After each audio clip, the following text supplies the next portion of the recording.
ദൈവനാമത്തിന് മഹത്വമുണ്ടാകട്ടെ. പ്രിയമുള്ളവരെ, കഴിഞ്ഞ കുറേ ദിവസങ്ങളായിട്ട് വിഗ്രഹാരാധനയുമായി ബന്ധപ്പെട്ട അനേക വിഷയങ്ങൾ നമ്മൾ ചർച്ച ചെയ്തു. അതിനോടനുബന്ധിച്ച് ഒത്തിരി പ്രേക്ഷകർ അങ്ങനെ ഒരു വിഗ്രഹാരാധന നമ്മളായിരിക്കുന്ന ഈ ഒരു കത്തോലിക്ക സഭയിൽ ഇല്ല എന്ന് പറഞ്ഞുകൊണ്ട് ഒട്ടനവധി ആളുകൾ കമൻറ്റ് ബോക്സിലൊക്കെ വന്നു കഴിഞ്ഞപ്പോൾ നമ്മൾ തെളിവ് സഹിതം ഒന്ന് രണ്ട് മേഖലകൾ കൃത്യമായ തെളിവുകളിലൂടെ തന്നെ ആ ചർച്ചകളിൽ നടക്കുന്ന പരസ്യമായ വിഗ്രഹാരാധനയെ പുറത്തു കൊണ്ടുവരുവാൻ കൃപയാൽ നമുക്ക് സാധിച്ചു. പക്ഷെ ഇതെല്ലാം കഴിയുമ്പോഴും നമ്മൾ ചിന്തിക്കേണ്ട പ്രധാനപ്പെട്ട ഒരു വിഷയമുണ്ട്. എങ്ങനെയാണ് സഭകളാകട്ടെ വിശ്വാസ സമൂഹങ്ങളാകട്ടെ ഇങ്ങനെ ഒരു വിഗ്രഹാരാധനയിലേക്ക് നമ്മൾ എത്തിപ്പെട്ടത്, അതിനെന്താണ് വഴിവെച്ചത് എന്നുള്ളതിനെക്കുറിച്ച് ഏറ്റവും പ്രധാനപ്പെട്ട ഒരു ചിന്തയാണ് 10 കൽപ്പനകൾ. പഴയ നിയമത്തിൽ ദൈവം നൽകിയിരിക്കുന്ന 10 കൽപ്പനകൾ എന്താണ് എന്ന് മനസ്സിലാക്കേണ്ടതുണ്ട്. അതിൽ തന്നെ 1 മുതൽ 10 വരെയുള്ള കൽപ്പനകൾ ഇത് യഹൂദൻ കൃത്യമായി പാലിച്ചിരുന്നു. ഒരിക്കലും ഒരു കൽപ്പനയും ലംഘിക്കാനോ അതിനെക്കുറിച്ച് ചിന്തിക്കാൻ പോലും അവൻ തയ്യാറല്ല. അത് ലംഘിക്കുന്നതിനെ കുറിച്ച് അത്ര കൃത്യമായി അത്ര കണിശമായി യഹൂദൻ തൻ്റെ കൽപ്പനകളെ പാലിച്ചിരുന്നു എന്നുള്ളത് വളരെ വ്യക്തമാണ്. വിശുദ്ധ ബൈബിളിൽ എഴുതിയിരിക്കുന്ന ഓരോ വാക്കുകളും നമ്മൾ മനസ്സിലാക്കുമ്പോൾ നമ്മൾ പഴയ നിയമത്തിലേക്ക് നോക്കിക്കഴിഞ്ഞാൽ പ്രത്യേകിച്ച് 10 കൽപ്പനകളെ കുറിച്ച് നമ്മൾ ചിന്തിക്കുമ്പോൾ പെന്റാറ്റുക്ക് എന്നറിയപ്പെടുന്ന ആദ്യത്തെ 5 പുസ്തകങ്ങൾ, ഉൽപ്പത്തി, പുറപ്പാട്, സംഖ്യ, ലേവ്യർ, അങ്ങനെ നിയമാവർത്തന പുസ്തകം വരെയുള്ള 5 പുസ്തകങ്ങളെ കുറിച്ച് യഹൂദന്റെ ചിന്താഗതി എന്തായിരുന്നു എന്നുള്ളതിനെ കുറിച്ച് കഴിഞ്ഞ ദിവസം നമ്മൾ റിച്ചോത്തിയുടെ ബുക്കുമായി ബന്ധപ്പെട്ടത് ഇസ്രായേൽ യഹൂദ ജനം എങ്ങനെയാണ് വിഗ്രഹങ്ങളെ കണ്ടിരുന്നത്, ഏത് രീതിയിലാണ് ആ വിഗ്രഹങ്ങളെ അവര് മനസ്സിലാക്കിയിരുന്നത് എന്നുള്ളതിനെ കുറിച്ച് ചരിത്ര പശ്ചാത്തലത്തിൽ നമ്മൾ മനസ്സിലാക്കി. ഈ 10 കൽപ്പന നമ്മൾ നോക്കുമ്പോൾ ഒരു കൽപ്പന എവിടെയോ മിസ്സായതായിട്ട് ഏത് കൊച്ചു കുഞ്ഞിനും പുറപ്പാട് പുസ്തകം അതിൻ്റെ 20-ാം അധ്യായം വായിക്കുമ്പോൾ മനസ്സിലാക്കാവുന്ന ഒരു കാര്യമേ ഉള്ളൂ. പുറപ്പാട് പുസ്തകം 20-ന്റെ 1-ാം വാക്യം മുതൽ ഇങ്ങനെ വായിക്കുകയാണ്: ദൈവം അരുളി ചെയ്ത വചനങ്ങളാണിവ. അടിമത്തത്തിന്റെ ഭവനമായ ഈജിപ്തിൽ നിന്നും നിന്നെ പുറത്തു കൊണ്ടുവന്ന ഞാനാണ് നിന്റെ ദൈവമായ കർത്താവ്. 1-ാം കൽപ്പനയുടെ പ്രധാന വിഷയം ദൈവം ആരാണെന്നും ദൈവം എന്താണ് എന്നുള്ളതാണ് 1-ാമത്തെ കൽപ്പനയുടെ പ്രധാന ലക്ഷ്യം. അവിടെ കൃത്യമായി പറയുന്നു, അടിമത്തത്തിന്റെ ഭവനമായ ഈജിപ്തിൽ നിന്ന് നിന്നെ പുറത്തു കൊണ്ടുവന്ന ഞാനാണ് നിന്റെ ദൈവമായ കർത്താവ്, ഞാനല്ലാതെ വേറെ ദേവന്മാർ നിനക്ക് ഉണ്ടാകരുത് എന്ന് കൃത്യമായ ഒരു കൽപ്പന നമുക്ക് അവിടെ കാണാൻ സാധിക്കും.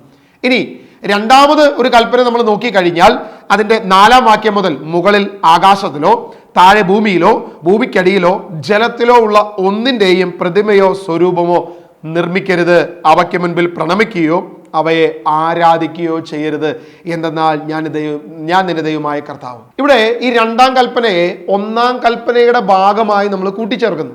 പ്രധാനമായും നമ്മൾ കത്തോലിക്ക സഭയിൽ നിന്ന് എവിടെ നിന്ന് ലഭിക്കുന്ന 10 കൽപ്പനകളെ നമ്മൾ നോക്കിയാലും CCC നമ്മൾ പരിശോധിച്ചാലും അങ്ങനെ ഏത് തരത്തിൽ നമ്മൾ പരിശോധന നടത്തിയാലും നമുക്ക് കാണാൻ സാധിക്കുന്ന 10 കൽപ്പനകളിൽ 2-ാം കൽപ്പന അവിടെ ശൂന്യമാണ്. അങ്ങനെ ഒരു കൽപ്പന നമുക്കവിടെ കാണാൻ സാധിക്കത്തില്ല.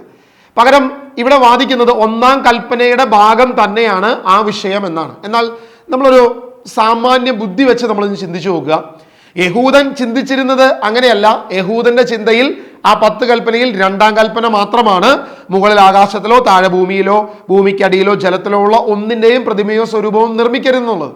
അതുകൊണ്ട് തന്നെ ജെറുസലേം ദേവാലയത്തിലോ അതിൻ്റെ പരിസരത്ത് പോലും ഒരു വിഗ്രഹത്തെ, ജീവനുള്ള എന്തെങ്കിലും ഒരു വസ്തുവിനെ നിർമ്മിക്കാനോ അവർ അനുവദിച്ചിരുന്നില്ല.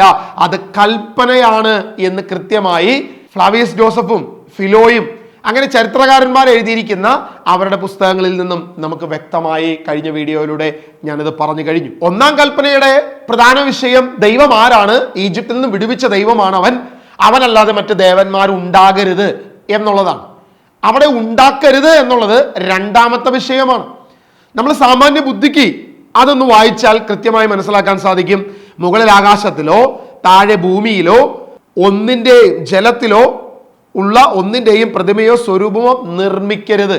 ഒന്ന് നിർമ്മിക്കുന്നതിനെ കുറിച്ചും മറ്റൊന്ന് ദൈവത്തിന്റെ അസ്തിത്വത്തെ കുറിച്ചുമാണ്. എന്നാൽ ഇത് രണ്ടും ഒന്നായി വ്യാഖ്യാനിക്കുമ്പോൾ അത് വലിയ അബദ്ധമാകും. മാത്രമല്ല, അതാണ് ഇന്ന് കാണുന്ന സകല വിഗ്രഹാരാധനയ്ക്കും തുല്യമായ രീതിയിൽ ദേവാലയങ്ങളിൽ വിഗ്രഹാരാധന നടത്തുന്നതിൻ്റെ കാരണം എന്നുള്ളത് നമുക്ക് മനസ്സിലാക്കാൻ സാധിക്കും. 2-ാമത്തെ കൽപ്പനയിൽ തന്നെ വ്യക്തമായി നിർമ്മിക്കരുത്, പ്രണമിക്കരുത്, ആരാധിക്കരുത്, ഈ 3 വിഷയമാണ് അവിടെ പറഞ്ഞിരിക്കുന്നത്. 1-ാം കൽപ്പനയിൽ ദൈവത്തെക്കുറിച്ചാണെങ്കിൽ 2-ാമത്തെ കൽപ്പനയിൽ നീ ഒന്നും നിർമ്മിക്കരുത്, അവയ്ക്ക് മുൻപിൽ പ്രണമിക്കുകയോ കുമ്പിടുകയോ ചെയ്യരുത്, അവയെ ആരാധിക്കുകയോ ചെയ്യരുത് എന്നുള്ളതാണ് പ്രധാനപ്പെട്ട വിഷയം. ഇത് എങ്ങനെയെങ്കിലും എടുത്തു മാറ്റിയാൽ മാത്രമേ നമുക്ക് ദേവാലയങ്ങളിൽ ഇതുപോലെയുള്ള വിഗ്രഹങ്ങൾ കൊണ്ടുവന്ന് വെക്കാൻ പറ്റത്തുള്ളൂ, രൂപങ്ങൾ ഉണ്ടാക്കാൻ പറ്റത്തുള്ളൂ, അതിനെ കുമ്പിടാൻ പറ്റത്തുള്ളൂ, അതിനെ നമിക്കാൻ പറ്റത്തുള്ളൂ, അതിന് ധൂപമാട്ടി ധൂപാർച്ചന ചെയ്ത് അതിനെ എഴുന്നള്ളിച്ചുകൊണ്ട് നടന്ന് ഇങ്ങനെ ചുറ്റുപാടുകളിലും നടത്തി ഓരോരുത്തരുടെ കയ്യിൽ നിന്നും പിരിവെടുക്കാൻ നമുക്ക് സാധിക്കണമെങ്കിൽ ഈ വിഗ്രഹാരാധന എന്ന് പറയുന്ന നിർമ്മിക്കരുതെന്നും അവയെ പ്രണമിക്കരുതെന്നും അവയെ ആരാധിക്കരുതെന്നുമുള്ള വിഷയം നമുക്ക് എടുത്ത് മായ്ച്ച് കളഞ്ഞേ പറ്റൂ. 10 കൽപ്പനയുടെ ചുരുക്കം യേശുക്രിസ്തു വ്യക്തമായിട്ട് പറയുന്നുണ്ട്. നിന്റെ ദൈവമായ കർത്താവിനെ പൂർണ്ണ മനസ്സോടെ, പൂർണ്ണാത്മാവോടെ, പൂർണ്ണ ശക്തിയോടെ, പൂർണ്ണ ഹൃദയത്തോടെ ആരാധിക്കുക. 2, നിന്നെ പോലെ നിന്റെ അയൽക്കാരനെ സ്നേഹിക്കുക. ഇവയിൽ എല്ലാ പ്രവാചനങ്ങളും എല്ലാ നിയമവും അടങ്ങിയിരിക്കുന്നു. അത് വളരെ ക്ലിയർ ആയിട്ട് കർത്താവ് യേശു പറഞ്ഞ കാര്യമാണ്. പക്ഷേ ഇവിടെ ഈ 10 കൽപ്പനകളെ എങ്ങനെയെങ്കിലും നമുക്ക് ചുരുക്കി അതിനെ 10ാമത്തെ കൽപ്പനയെ വിഘടിപ്പിച്ച് 2ആക്കി മാറ്റി 2ാമത്തെ കൽപ്പനയെ തള്ളിക്കളഞ്ഞുകൊണ്ടാണ് ഈ വിഗ്രഹാരാധനയെ നമ്മൾ എന്ത് ചെയ്യുന്നത്, പരിപോഷിപ്പിക്കുന്നത് എന്നുള്ളത് വളരെ വ്യക്തമാണ്. വീണ്ടും നമ്മൾ താഴോട്ട് കൽപ്പനകളെ കുറിച്ച് നമ്മൾ വായിക്കുമ്പോൾ അടുത്ത 3ാമത്തെ കൽപ്പനയായിട്ട് നമുക്കറിയാം ദൈവത്തിന്റെ നാമം വൃഥാ പ്രയോഗിക്കരുത്. 4ാമത് സാബത്ത് ആചരിക്കുന്നതിനെ കുറിച്ച്. 5ാമത് മാതാപിതാക്കളെ അനുസരിക്കണം എന്നൊരു വിഷയം. 6ാമത് കൊല്ലരുത്. 7 വ്യഭിചരിക്കരുത്, മോഷ്ടിക്കരുത്, അയൽക്കാരനെതിരെ വ്യാജം സംസാരിക്കരുത്, അയൽക്കാരൻ്റെ ഭവനം മോഹിക്കരുത്, ഭാര്യയെ മോഹിക്കരുത്, ദാസനെയോ ദാസിയെയോ കാളയെയോ കഴുതയെയോ മറ്റൊന്നിനെയും മോഹിക്കരുത്. ഇവിടെ 10ാം കൽപ്പന വന്നു കഴിഞ്ഞപ്പോൾ നമ്മൾ പുറപ്പാട് പുസ്തകം 20ാം അധ്യായം അതിൻ്റെ 17ാം വാക്യം വളരെ ശ്രദ്ധയോടുകൂടി വായിച്ചു കഴിഞ്ഞാൽ അതൊരൊറ്റ വാക്യം 17ാമത്തെ ഒരു വാക്യത്തെ എന്ത് ചെയ്തിരിക്കുകയാണ്, വിഘടിപ്പിച്ച് 2 കൽപ്പനയായിട്ട് മാറ്റിയിരിക്കുക. നമ്മൾ അതിന് മുകളിൽ വായിച്ചു കഴിഞ്ഞാൽ 13ാമത്തെ ഒരു വാക്യം ശ്രദ്ധിക്കുക. ഞാൻ വായിക്കുന്നത് POC ബൈബിൾ തന്നെയാണ്. 13ാമത്തെ ഒരു വാക്യം കൊല്ലരുത്. ഒറ്റ വാക്കേ ഉള്ളൂ, കൊല്ലരുത്, വേറെ എക്സ്പ്ലനേഷൻ ഒന്നുമില്ല. 14ാമത്തെ വാക്യം വ്യഭിചാരം ചെയ്യരുത്. അപ്പൊ എന്തുകൊണ്ടായിരിക്കാം POC ബൈബിളിൽ വാക്യങ്ങൾ ഇങ്ങനെ തിരിച്ചത്? അതായത് ഈ കൊല്ലരുത് എന്ന് പറയുന്ന ആ കൽപ്പനയെ വിഭജിക്കാൻ പാടില്ല, വ്യഭിചാരം ചെയ്യരുത് എന്ന് പറയുന്ന കൽപ്പനയെ വിഭജിക്കാൻ പാടില്ല. നമുക്കറിയാം 1ാം കൽപ്പനയെ പറഞ്ഞപ്പോൾ ഇലാബറേറ്റ് ചെയ്ത് 2 വാക്യങ്ങൾ പറഞ്ഞിട്ടുണ്ട്. 2ാം കൽപ്പനയെ പറഞ്ഞപ്പോൾ ഇലാബറേറ്റ് ചെയ്ത് 4 മുതൽ ഏകദേശം 6 വരെയുള്ള 6 വരെയുള്ള വാക്യങ്ങളാണ് അവിടെ കാണുന്നത്. ഇനി അടുത്ത 3ാമത്തെ കൽപ്പന വന്നപ്പോഴും 2-3 വാക്യങ്ങൾ ഉപയോഗിച്ചിട്ടുണ്ട്. പക്ഷേ ഇവിടെ വ്യഭിചാരം ചെയ്യരുത്, കൊല്ലരുത് എന്നുള്ള ഓരോ ചെറിയ വാക്കിന് ഓരോ വാക്യം തന്നെയായി POC ബൈബിൾ കൃത്യമായി നമ്മുടെ മുൻപിൽ കാണിച്ചിട്ടുണ്ട്. 17ാം വാക്യം മാത്രം നമ്മൾ എന്ത് ചെയ്യുക, ഒറ്റ വാക്യമാണെങ്കിലും ഒരാശയമാണെങ്കിലും അതിനെ 2ആയി വിഘടിപ്പിക്കാൻ ശ്രമിച്ചിരിക്കുക. 10ാം കൽപ്പനയായ 17ാമത്തെ വാക്യം ഒറ്റ ആശയമാണ്, മോഹിക്കരുത് എന്നൊരാശയമാണ്. ആ മോഹിക്കരുത് എന്ന് പറയുമ്പോൾ എന്തൊക്കെ മോഹിക്കരുത് എന്നുള്ളതിനെ കുറിച്ച് പറയുകയാണ്. അയൽക്കാരന്റെ ഭവനം മോഹിക്കരുത്. അപ്പോ ആ കൽപ്പന 10ാമത്തെ കൽപ്പന മോഹം എന്ന മേഖലയാണ്. അത് വളരെ ക്ലിയറാ. വീണ്ടും അതിന്റെ താഴെ പറയുകയാണ്, അയൽക്കാരന്റെ ഭാര്യയെയോ ദാസനെയോ ദാസിയെയോ കാളയെയോ കഴുതയെയോ അവന്റെ മറ്റെന്തെങ്കിലുമോ മോഹിക്കരുത്. ഇവിടെ ഈ കൽപ്പനയെ എങ്ങനെയാണ് വിഘടിപ്പിച്ച് 2ആക്കി മാറ്റിയത്? ആരാണ് അതിന് അധികാരം നൽകിയത്? എന്തിനാണ് ഇങ്ങനെയൊരു മറിമായം ഇവിടെ കാണിച്ചുകൂട്ടി, ഒരു കള്ളത്തരം കാണിച്ചുകൂട്ടി വിഗ്രഹാരാധനയെ പരിപോഷിപ്പിച്ചത്? 2ാം നിക്ക കൗൺസിലിൽ 787 മാത്രം നടത്തിയ വിഗ്രഹാരാധനയ്ക്ക് അനുവാദം കൊടുത്ത ആ ഒരു കൽപ്പന പ്രകാരമാണ് ഈ 2ാം കൽപ്പനയെ വിഘടിപ്പിച്ചു മാറ്റി അത് 1ാം കൽപ്പനയുടെ ഭാഗമാക്കി മാറ്റിക്കൊണ്ട് 10ാമത്തെ കൽപ്പനയെ അത് 2ആക്കി തരംതിരിച്ചിരിക്കുക. ഇവിടെ മോഹം എന്നൊരു കാര്യം മാത്രമേ ആ കൽപ്പനയിലുള്ളൂ എന്ന് ഏതൊരു വ്യക്തിക്കും വായിച്ചാൽ മനസ്സിലാക്കാവുന്ന കാര്യമേ ഉള്ളൂ. 17ാമത്തെ വാക്യം പറയുന്നത് വളരെ ക്ലിയർ ആണ്. അത് ഭാര്യയാകട്ടെ, അന്യന്റെ വസ്തുക്കളാകട്ടെ, അന്യന്റെ ദാസിയെയോ ദാസനെയോ കഴുതയെയോ കാളയെയോ ആകട്ടെ മോഹിക്കുക എന്ന വിഷയമാണ് അവിടെ സർവ്വപ്രാധാന്യം. ആ മോഹിക്കുക എന്ന കൽപ്പനയെ വിഘടിപ്പിച്ച് 2ആക്കി മാറ്റി മറച്ചിരിക്കുക. വിഗ്രഹ ആരാധന എന്ന വലിയ തിന്മയെ മറയ്ക്കാൻ വേണ്ടി ഉണ്ടാക്കരുത്, അവയുടെ മുൻപിൽ പ്രണമിക്കരുത്, അവയെ ആരാധിക്കരുത് എന്ന് പറയുന്ന ദൈവത്തിന്റെ ശക്തമായ 2ാമത്തെ കൽപ്പനയെ കാറ്റിൽ പറത്തിയത് ആരാണ് എന്ന് നമ്മൾ സ്വയം ചിന്തിക്കണം. നമ്മൾ അത് തിരിച്ചറിയണം. 10ാം കൽപ്പനയുടെ വിഘടനത്തെ കുറിച്ച് നമ്മൾ ചിന്തിക്കുമ്പോൾ അപ്പോസ്തലനായ പൗലോസ് റോമാലേഖനം അതിന്റെ 7ാം അധ്യായം അതിന്റെ 7ാം വാക്യത്തിൽ ഇങ്ങനെ പറയുന്നത്, ആകയാൽ നാം എന്താണ് പറയേണ്ടത്? നിയമം പാപമാണെന്നോ? ഒരിക്കലുമല്ല. എങ്കിലും നിയമമില്ലാതിരുന്നെങ്കിൽ ഞാൻ പാപം എന്തെന്ന് അറിയുമായിരുന്നില്ല. മോഹിക്കരുത് എന്ന നിയമം അനുശാസിക്കാതിരുന്നെങ്കിൽ മോഹം എന്തെന്ന് ഞാൻ അറിയുമായിരുന്നില്ല. എന്നാൽ പ്രമാണം വഴി അവസരം കണ്ടെത്തി എല്ലാവിധ മോഹവും എന്നിൽ ജനിപ്പിച്ചു. നിയമത്തിന്റെ അഭാവത്തിൽ പാപം നിർജീവമാണ്. ശ്രദ്ധിക്കുക, ഇവിടെ അപ്പസ്തോലൻ വളരെ ക്ലിയറായി മോഹം എന്ന പാപം 10ാം കൽപ്പനയെക്കുറിച്ച്, 10 കൽപ്പനയുടെ അവസാനത്തെ കൽപ്പനയെക്കുറിച്ച്, ഇവിടെ നിയമത്തെക്കുറിച്ചാണ് അപ്പസ്തോലൻ പറഞ്ഞു വരുന്നത്. 10 കൽപ്പനകളെ കുറിച്ച് തന്നെയാണ് പറഞ്ഞു വരുന്നത്. അതിനെക്കുറിച്ച് പറയുമ്പോൾ ആ നിയമത്തിന്റെ അഭാവത്തിൽ പാപമില്ലെന്ന് പറയുകയും അതിനോടൊപ്പം ചേർത്ത് പറയാൻ അപ്പസ്തോലൻ ഉപയോഗിച്ച ഒരേ ഒരു കൽപ്പന മോഹമെന്ന 10ാം കൽപ്പനയാണ്. ഇവിടെ കൃത്യമായിട്ട് അപ്പസ്തോലൻ പറയുന്നു, മോഹം എന്നിൽ എന്ത് ചെയ്തു, അതൊരു കൽപ്പനയാണെന്നും ആ മോഹം എന്നിൽ ഇല്ലെങ്കിൽ, ഈ കൽപ്പന ഇല്ലെങ്കിൽ മോഹം എന്തെന്ന് ഞാൻ അറിയത്ത് പോലും ഇല്ലായിരുന്നു. അപ്പൊ 10ാം കൽപ്പന മോഹത്തെ കുറിച്ചുള്ളതാണെന്ന് ഇതാ അപ്പസ്തോലൻ വളരെ വ്യക്തമായി നമുക്ക് സാക്ഷ്യം നൽകുകയാണ്. ആ 10ാം കൽപ്പനയെ നമ്മൾ എന്ത് ചെയ്യുക, 2ആക്കി മാറ്റുകയാണ്. ഇതിന് ചില ആളുകൾ പറയുന്ന ഒരു ന്യായമുണ്ട്. യഹൂദ പശ്ചാത്തലത്തിൽ ഭാര്യ എന്ന് പറയുന്നത് അവന്റെ സ്വത്തിന്റെ ഭാഗം തന്നെയാണ്.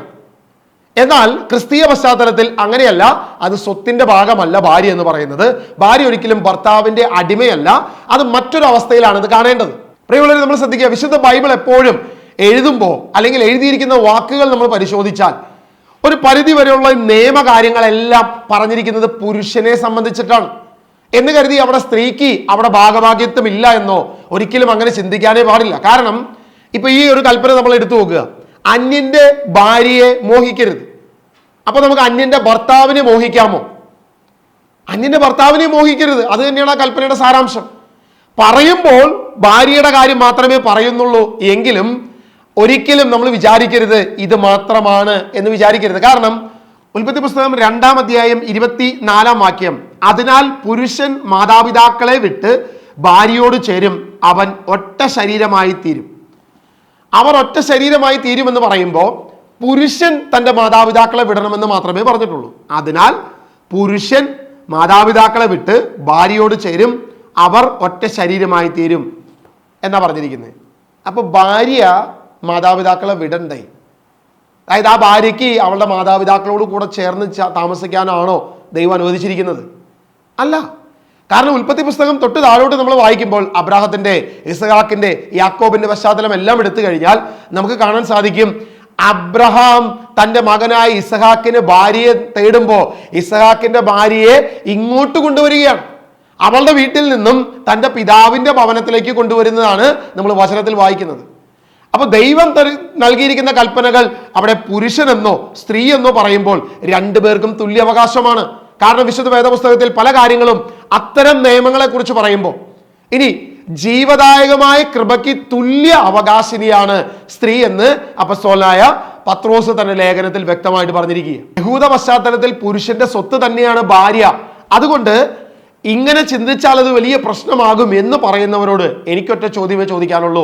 ഇത് പുറപ്പാട് പുസ്തകം എഴുതിയ എഴുത്തുകാരനോ ഇത് എഴുതിപ്പിച്ച ദൈവത്തിന്റെ ആത്മാവിനോ ഇത് പറഞ്ഞു കൊടുത്ത ദൈവത്തിനോ ഇത് അറിയത്തില്ലായിരുന്നോ? പുതിയ നിയമത്തിലേക്ക് കടന്നു വരുമ്പോൾ ഇങ്ങനെ ഒരു പ്രശ്നമുണ്ട്, അങ്ങനെയല്ല നമ്മളത് കാണേണ്ടത്. അതുകൊണ്ട് ഇത് രണ്ടും 2 വാക്യങ്ങളായിട്ടോ 2 രീതിയിലോ ആക്കി അത് പറയണമെന്നും ചിന്തിക്കണമെന്നും അവർക്കാർക്കും തോന്നിയില്ല. വ്യക്തമായി മോഹത്തെക്കുറിച്ച് ആദ്യമേ പറഞ്ഞു തുടങ്ങി. അയൽക്കാരന്റെ ഭവനം മോഹിക്കരുത് എന്ന് പറഞ്ഞതിന് ശേഷമാണ് അയൽക്കാരന്റെ ഭാര്യയെയോ ദാസനെയോ ദാസിയെയോ കാളയെയോ കഴുതയെയോ അവന്റെ മറ്റെന്തെങ്കിലുമോ മോഹിക്കരുത് എന്ന് പറഞ്ഞ് ഒറ്റ കൽപ്പനയായി നൽകിയിരിക്കുന്നത്. ഇനി വേണ്ട, ഇതൊക്കെ പോട്ടെ, ഈ POC ബൈബിൾ അച്ചടിച്ചപ്പോഴെങ്കിലും നമുക്കിതൊന്ന് 2ആക്കി തിരുത്തി ഒന്ന് മാറ്റി ഒന്ന് അഡ്ജസ്റ്റ് ചെയ്ത് കൊണ്ടുപോയിരുന്നെങ്കിൽ ഞങ്ങളെപ്പോലുള്ളവര് ഇവിടെ ഇരുന്ന് ഇങ്ങനെ പറയത്തില്ലായിരുന്നു എന്നുള്ളത് കൂടെ നിങ്ങൾ ഓർക്കണം. എന്നെ കേൾക്കുന്ന കേൾവിക്കാരെ, നിങ്ങൾ മനസ്സിലാക്കുക, ഈ വിഗ്രഹാരാധന എന്നൊരു തിന്മയ്ക്ക് വേണ്ടി നമ്മുടെ ചർച്ചകളിൽ പണസമ്പാദനത്തിന് വേണ്ടി മാത്രം, ഈ ഒരു വിഗ്രഹാരാധന നടത്താൻ വേണ്ടി മാത്രം 2ാം കൽപ്പനയെ, ദൈവം നൽകിയ ദൈവത്തിന്റെ കൽപ്പനയെ തൂത്തെറിഞ്ഞുകൊണ്ട് അതിന് നേരെ മുഖം തിരിച്ചുകൊണ്ട് 10ാമത്തെ കൽപ്പനയെ വിഘടിപ്പിച്ച് 2ആക്കി മാറ്റിയത് എന്തിനു വേണ്ടിയിട്ടാണെന്ന് സ്വയം ചിന്തിക്കുന്നവനെ സംബന്ധിച്ചിടത്തോളം അത് വ്യക്തമായി മനസ്സിലാക്കാൻ സാധിക്കും. ആരുടെയും അടിമകളല്ല നമ്മൾ. തിരിച്ചറിവിന്റെ ഹൃദയം തുറവി ഉണ്ടെങ്കിൽ നമുക്ക് മനസ്സിലാക്കാം ആരാധിക്കേണ്ടത് ദൈവത്തെയാണ്, ആത്മാവിലും സത്യത്തിലുമാണ്. ഈ വിഗ്രഹത്തിന്റെ മുൻപിൽ കുമ്പിടാനോ, ഈ വിഗ്രഹത്തിന്റെ മുൻപിൽ പ്രണമിക്കാനോ, ഇതിന്റെ മുൻപിൽ ധൂപാർച്ചന നടത്താനോ നമുക്ക് ദൈവം അനുവദിച്ചിട്ടില്ല. അങ്ങനെ ചെയ്യുന്നവർക്ക് കഷ്ടമാണ് എന്നുള്ളത് പുതിയ നിയമത്തിന്റെ വ്യക്തമായ വെളിപ്പാടുകളുണ്ട്. ജ്ഞാനത്തിന്റെ പുസ്തകം ഡ്യൂട്രോകാനോനാണ്, അതായത് POC ബൈബിളിൽ മാത്രമേ ഉള്ളൂ ഈ 66 പുസ്തകം. പെന്തക്കോസ്തോക്ക് ഉപയോഗിക്കുന്ന ബൈബിളിൽ ഇല്ലാത്ത ഒരു പുസ്തകം. ആ പുസ്തകത്തിന്റെ 8-ാം വാക്യം ഇങ്ങനെ പറയുന്നത്, ജ്ഞാനത്തിന്റെ പുസ്തകം 14:8 ഇങ്ങനെ പറയുന്നു: കരനിർമ്മിത വിഗ്രഹം ശപിക്കപ്പെട്ടതാണ്, അത് നിർമ്മിച്ചവനും ശപിക്കപ്പെട്ടവൻ. വളരെ കൃത്യമായിട്ട് അതിന്റെ നിർമ്മിതിയെക്കുറിച്ചും അത് നിർമ്മിച്ചവനെ കുറിച്ചും ദൈവവചനം പറയുകയാണ്. കരനിർമ്മിത വിഗ്രഹം ശപിക്കപ്പെട്ടതാണ്. നിങ്ങൾ കരം കൊണ്ടുണ്ടാക്കിയ, അത് തങ്കിപ്പള്ളിയിലെ വിഗ്രഹമാകട്ടെ, അത് എടത്തുവ പള്ളിയിലെ വിഗ്രഹമാകട്ടെ, ഇനി ഈ കേരളത്തിലോ വിദേശത്തോ ഏത് രാജ്യത്തുമുള്ള വിഗ്രഹമാകട്ടെ, ദൈവത്തിന്റെ വചനം പറയുക അത് ശപിക്കപ്പെട്ടതാണ്, അത് ഉണ്ടാക്കിയവനും ശപിക്കപ്പെട്ടവനെന്ന് ദൈവത്തിന്റെ വചനം വ്യക്തമായിട്ട് പറയുന്നു. വീണ്ടും യെശയ്യാ പ്രവചനം 2-ാം അധ്യായം 8-9 വാക്യങ്ങൾ: അവരുടെ ദേശം വിഗ്രഹങ്ങൾ കൊണ്ട് നിറഞ്ഞിരിക്കുന്നു, തങ്ങളെ തന്നെ നിർമ്മിച്ച ശില്പികളുടെ മുൻപിൽ, തങ്ങളുടെ തന്നെ കരവേലയുടെ മുൻപിൽ അവർ കുമ്പിടുന്നു. മർത്യൻ അപമാനിതനാകുന്നു, മനുഷ്യൻ തന്നെ തന്നെ തരം താഴ്ത്തുന്നു. അവരോട് ക്ഷമിക്കരുതേ, പാറക്കെട്ടിനുള്ളിൽ പ്രവേശിപ്പിക്കും. വ്യക്തമായിട്ട്, അതായത് ദൈവത്തിന്റെ ക്ഷമാപണം അവന്റെ മേൽ ഉണ്ടാകത്തില്ല. കാരണം മനുഷ്യനിതാ തരം താഴ്ത്തിയിരിക്കുന്നു, തന്നെ തന്നെ താഴ്ത്തിയിരിക്കുന്നു. കാരണം അവൻ കരനിർമ്മിത വിഗ്രഹത്തിന് മുൻപിൽ കുമ്പിടുന്നു. ഇവിടെ പറയാ സ്വരൂപങ്ങളുടെ മുൻപിൽ കുമ്പിടുന്നു. പുറപ്പാട് പുസ്തകം വ്യക്തമായിട്ട് സ്വരൂപങ്ങളെ പോലും നിർമ്മിക്കരുത്. ആ സ്വരൂപങ്ങളുടെ മുൻപിൽ കുമ്പിടാൻ ദൈവവചനം അനുവദിക്കുന്നില്ല. പഴയ നിയമം ഒരൊറ്റ പ്രാവശ്യം പോലും അനുവദിക്കുന്നില്ല. അനേക സ്ഥലത്ത് കൃത്യമായി കിടക്കുന്നു. പുതിയ നിയമവും അനേക വചനങ്ങളിലൂടെ വിഗ്രഹങ്ങളിൽ നിന്ന് ഓടിയകലുവിൻ, കുഞ്ഞുമക്കളെ എന്നൊക്കെ പറഞ്ഞ് എത്രയോ പ്രാവശ്യം വിഗ്രഹങ്ങളെ കുറിച്ച് പറഞ്ഞിരിക്കുന്നു. പക്ഷെ നമുക്കിതൊന്നും ബാധകമല്ല. നമ്മളെ സംബന്ധിച്ച് നമ്മൾ ഇതിൻ്റെയൊക്കെ പുറത്താണ് നിൽക്കുന്നത്. കാരണം നമ്മൾ എന്ത് ചെയ്തു? 2-ാം കൽപ്പനയെ വിദഗ്ധമായി ഇവിടെ നിന്ന് മായ്ച്ചു കളഞ്ഞു. നമുക്ക് തപ്പി നടക്കണം 2-ാം കൽപ്പന എവിടെയാണെന്നുള്ളതിനെ കുറിച്ച് നമ്മൾ കണ്ടെത്തണം. ഞാനായിരിക്കുന്ന ഈ കത്തോലിക്ക സഭയുടെ, നമ്മൾ ഒരുമിച്ച് നിൽക്കുന്ന ഈ ക്രിസ്തീയ സഭയുടെ 2-ാം കൽപ്പന ധൂർത്തപുത്രനെ പോലെ നമ്മളിൽ നിന്ന് വിട്ടുപോയിരിക്കുക. ഈ 2-ാമത്തെ കൽപ്പന 99 ആടുകളിൽ നിന്നും ഒരാട് നഷ്ടപ്പെട്ട ആ നഷ്ടപ്പെട്ട ആടിനെ പോലെ നമ്മളിൽ നിന്ന് നഷ്ടപ്പെട്ടു പോയിരിക്കുക. അതുകൊണ്ട് പ്രിയമുള്ള ക്രിസ്ത്യാനി, നീ ആ നഷ്ടപ്പെട്ട ആടിനെ നീ കണ്ടെത്തണം. ആ ആടിനെ, ആ 2-ാം കൽപ്പനയെ കണ്ടെത്തിയാൽ മാത്രമേ നമുക്ക് എന്ത് ചെയ്യാൻ പറ്റത്തുള്ളൂ? രക്ഷയിലേക്ക് നടന്നെടുക്കാൻ പറ്റത്തുള്ളൂ. നമ്മുടെ ചുറ്റും ഈ കരനിർമ്മിത വിഗ്രഹം കൊണ്ട് കുമിഞ്ഞുകൂടിയിരിക്കുന്ന ഈ തിന്മയ്ക്കെതിരെ നമുക്ക് പോരാടണം. ക്രിസ്ത്യാനി, നമ്മൾ ആരാധിക്കേണ്ടത് ആത്മാവിലും സത്യത്തിലുമാണ്. ഒരു വിഗ്രഹത്തെ കണ്ടുകൊണ്ടല്ല, ഒരു രൂപത്തെ കണ്ടുകൊണ്ടല്ല, അതിനെ വണങ്ങിക്കൊണ്ടല്ല നമ്മൾ ആരാധിക്കേണ്ടത്. കാരണം നമ്മുടെ ഉള്ളിൽ ദൈവത്തിന്റെ ആത്മാവ് വസിക്കുന്നു. ഓരോ ക്രിസ്ത്യാനിയുടെ ഉള്ളിലും ദൈവത്തിന്റെ ആത്മാവ് വസിക്കുകയാൽ ദൈവത്തെ ആരാധിക്കേണ്ടവൻ ആത്മാവിലും സത്യത്തിലും ദൈവത്തോട് ചേർന്ന് നിന്ന് അവനെ ആരാധിക്കണം. അവനോട് നമ്മുടെ പ്രശ്നങ്ങളും നമ്മുടെ ആഗ്രഹങ്ങളും നമ്മുടെ വിഷയങ്ങളും പറയുവാൻ ഒരു വിഗ്രഹത്തിന്റെ മുൻപിലും നീ കുമ്പിടണ്ട, അതിന്റെ മുൻപിൽ നീ പ്രണമിക്കുകയോ ചെയ്യണ്ട. ബാറൂക്കിന്റെ പുസ്തകം, ഡ്യൂട്രോകാനോൻ ആയിരിക്കുന്ന മറ്റൊരു പുസ്തകം, ബാറൂക്കിന്റെ പുസ്തകം അതിന്റെ 6-ാം അധ്യായം 70-ാം വാക്യം പറയുന്നത് പോലെ, വെള്ളരിത്തോട്ടത്തിൽ സ്ഥാപിച്ചിരിക്കുന്ന നോക്കുകുത്തി ഒന്നിനെയും സംരക്ഷിക്കാത്തതുപോലെ തന്നെയാണ് മരം കൊണ്ട് നിർമ്മിച്ചതും സ്വർണവും വെള്ളിയും പൊതിഞ്ഞതുമായ അവരുടെ ദേവന്മാർ. ആരെങ്കിലും വിചാരിക്കുന്നുവെങ്കിൽ ഈ ദേവന്മാരോ ഈ വിശുദ്ധന്മാരുടെ രൂപങ്ങളോ ഈ പറയുന്ന മാലയിട്ട തങ്കിപ്പള്ളിയിലെ രൂപമോ മുടി വളരുന്ന തങ്കിപ്പള്ളിയിലെ രൂപമോ ഏതെങ്കിലും രൂപം നമ്മളെ രക്ഷിക്കുമെന്ന് നിങ്ങൾ കരുതുന്നുണ്ടെങ്കിൽ അത് തികച്ചും വ്യർത്ഥമാണ്, തികച്ചും വിഡ്ഢിത്തരമാണെന്ന് വിശുദ്ധ ബൈബിൾ നമുക്കത് സാക്ഷ്യം നൽകുന്നു. വെളിപ്പാട് പുസ്തകം അതിന്റെ 9-ാം അധ്യായം 20-ാം വാക്യം നമ്മൾ ഇങ്ങനെ വായിക്കുന്നത്: ഈ മഹാമാരികൾ നിമിത്തം മൃതരാകാതെ അവശേഷിച്ചവർ തങ്ങളുടെ കരവേലയെ പറ്റി അനുതപിക്കുകയോ പിശാചുക്കളെയും കാണാനോ കേൾക്കാനോ നടക്കാനോ കഴിവില്ലാത്തതും സ്വർണം, വെള്ളി, പിച്ചള, കല്ല്, തടി എന്നിവയാൽ നിർമ്മിക്കപ്പെട്ടതുമായ വിഗ്രഹങ്ങളെയും ആരാധിക്കുന്നതിൽ നിന്നും പിന്തിരിയുകയോ ചെയ്യത്തില്ല. കഴിഞ്ഞ കുറേ ദിവസങ്ങളായി വിശുദ്ധ ബൈബിൾ തരുന്ന തെളിവുകളിലൂടെ, ചരിത്ര പശ്ചാത്തലങ്ങളിലൂടെ, സഭയുടെ പഠന പുസ്തകങ്ങളിലൂടെ, വേണ്ട ഓരോ ദേവാലയങ്ങളിൽ നടക്കുന്ന വിഗ്രഹാരാധനയുടെ നേർക്കാഴ്ചകളിലൂടെ അനേക വീഡിയോ ചെയ്ത് കഴിഞ്ഞപ്പോൾ അതിൻ്റെ അടിയിൽ ഒരു സഹോദരൻ, എല്ലാ വീഡിയോയും കണ്ട ഒരു സഹോദരൻ കമന്റ് ചെയ്ത് ഇങ്ങനെയായിരുന്നു: ഞങ്ങൾ നിന്റെ ഈ ചതിക്കുഴിയിൽ വീഴത്തില്ല, നീ എത്ര തെളിവ് കാണിച്ചാലും നീ എന്തൊക്കെ ചെയ്താലും വരത്തില്ല മോനെ എന്ന് പറയുന്ന ഒരു കമൻറ്റ് വായിച്ചപ്പോൾ എനിക്ക് മനസ്സിലായത് അത്രയേ ഉള്ളൂ, എന്നെ തല്ലണ്ട മാവ, ഞാൻ നന്നാവത്തില്ല, നിങ്ങൾ എന്തൊക്കെ പറഞ്ഞാലും ശരി ഞാൻ മാറത്തില്ല എന്ന് പറയുന്ന കഠിന ഹൃദയമുള്ള പലരും ഇക്കൂട്ടത്തിലുണ്ട് എന്നുള്ളൊരു സത്യം തന്നെയാണ്. പക്ഷേ സത്യത്തിന്റെ മുഖം അത് കുറച്ച് വേദനാജനകമാണെങ്കിലും സത്യം തിരിച്ചറിയാൻ അനേകർക്ക് ദൈവം കൃപ നൽകിയിട്ടുണ്ട്. ഈ വിഗ്രഹത്തിൽ നിന്നും ഓടി അകലുവാൻ, ഈ വിഗ്രഹങ്ങളെ വലിച്ചെറിയുവാൻ, തങ്ങളുടെ ക്രിസ്തീയ ജീവിതത്തിൽ നിന്നും തങ്ങളുടെ വിശ്വാസത്തിൽ നിന്നും ആരാധനയിൽ നിന്നും ഇത്തരം വ്യർത്ഥമായ വിഗ്രഹങ്ങളെ വലിച്ചെറിയുവാൻ ഒട്ടനവധി പേർ തയ്യാറായിട്ടുണ്ട് എന്നുള്ളത് വളരെയധികം സന്തോഷം നൽകുന്ന കാര്യമാണ്. അതുകൊണ്ട് പ്രിയ ദൈവജനമേ, ഒറ്റ കാര്യം മാത്രം ചിന്തിക്കുക, ആത്മാവിലും സത്യത്തിലും ദൈവത്തെ ആരാധിക്കുക. ഒരു വിഗ്രഹത്തിന്റെ മുൻപിൽ കുമ്പിടാതെ, ഒന്നിന്റെ മുൻപിൽ തലകുനിക്കാതെ, നിന്റെ ഹൃദയത്തിൽ ഇരിക്കുന്ന ദൈവത്തെ കാണുവാൻ, നമ്മുടെ ഉള്ളിലിരിക്കുന്ന ക്രിസ്തുവിനെ കാണുവാൻ, സഹോദരങ്ങളിൽ ആ ക്രിസ്തുവിനെ കാണുവാൻ, വിശുദ്ധ കുർബാനയിൽ യേശുവിന്റെ ശരീരരക്തങ്ങളെ കാണുവാൻ ദൈവം നമുക്ക് കൃപ നൽകട്ടെ. അതിനുവേണ്ടി ദൈവത്തിന്റെ ശക്തമായ സാന്നിധ്യം നമ്മുടെ കൂടെ ഇരിക്കട്ടെ എന്ന് പ്രാർത്ഥിക്കുന്നു. ദൈവം എല്ലാവരെയും അനുഗ്രഹിക്കട്ടെ. ആമേൻ.